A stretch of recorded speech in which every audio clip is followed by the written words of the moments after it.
السلام عليكم ورحمة الله وبركاته. ازيكم حبايبي؟ عاملين ايه؟ يا رب تكونوا بخير. معكم قناة شيكولاستيك. هنقدم النهاردة مع بعض سموزي الفراولة. مكونات: معانا كوباية حليب كبيرة، كيس لبن نيدو، ومعانا صوص فراولة. الصوص ده طعمه تحفة جدا. وطبعا معانا قطع فراولة مجمدة عشان تبقى سموزي. حاجة جميلة قوي، وانتي عارفة انتي عاملاها من ايه.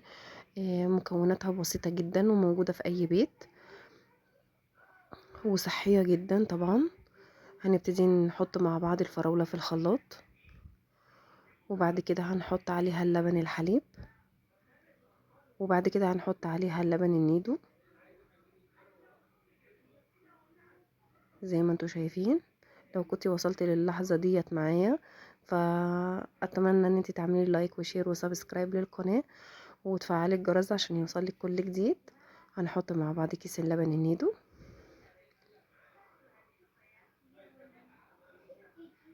وهنحط معاهم شوية من الصوص اللي احنا قلنا عليه دوت على المكونات اللي احنا حطيناها في الخلاط.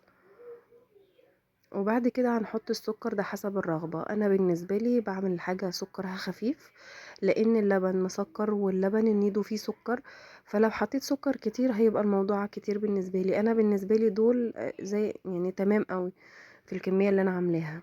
وبعد ما ضربنا السموزي بقى معانا بالشكل ده زي ما انتم شايفين، بس الطعم تحفة. هنزينه كده بحاجة بسيطة تدي شكل حلو، والطعم طبعا تحفة زي ما انتوا شايفين كده. والصوص ده اصلا في العصير من فوق طعمه تحفة جدا. ما تنسينيش بقى في اللايك والشير والسبسكرايب عشان يوصلك كل جديد.